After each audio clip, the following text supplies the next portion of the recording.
Yet, back in the 1980s, Gibson was so successful he was operating at a level where studios would greenlight whatever he wanted.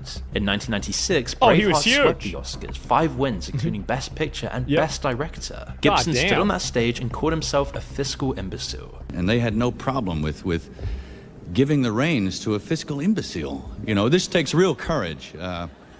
And everyone laughed because he made them all very rich. But if you were paying attention around then, there were signs he saw Hollywood very differently than most people who'd made it to his level. In 1998, Playboy did an interview, and buried in all the usual promotional stuff about whatever film he was selling, he said something that did raise some eyebrows. He talked about a producer, but he wouldn't name him, whose entire philosophy about women on film was this.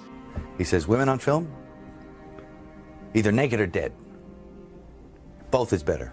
Then he kept on going. You know, I had a whole bunch of weird paranoid suspicions about what the hell was going on because there was a lot of stuff I couldn't understand. Right. And I formed a bunch of opinions about the town, about the people in it, that were like, surely that couldn't be. There's no way. A whole place can't be like, you know, Weird Town, you know, where the stranger wanders in and all the people are in the bar and they all shut up when he looks at them. And then you go away and you think, no, I was wrong. I mean, that's insane thinking. I'm paranoid. I imagined that stuff. And then you find out later on the track that you are exactly on track with a lot of this stuff. They ask him about the social contract in Hollywood, and Gibson explains, you can't get mad. You can't let it get you, because you have to make a deal with everyone else, and it's almost unspoken that you are going to be over at some point by people who you may have done something nice for. He also tells a surreal story about meeting Christopher Walken on a New York rooftop, which he's obviously dramatizing, but if you don't take it at face value, it does tell you something about the almost otherworldly nature of Hollywood from the outsider's perspective. No, he came to see me on a rooftop in New York. I said, hey, can I talk to you? And he said, sure.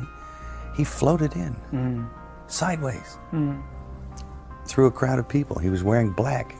And it was like one of those old vampire movies where they don't walk, but they glide. And he was a dancer, you know, so he has very, you know, graceful. And my assistant was there, and he left because he couldn't stand it anymore. The air had turned cold. This was when Gibson was in the spotlight 24/7, and he was already letting on about some of the industry's practices. He was trying to articulate something that had remained unspoken. His reputation was very much a lovable rogue or a loose cannon, so nobody really paid attention at the time. He was also making everyone way too rich for them to bother with what he was saying in magazine interviews. He was just made out to be a crazy man.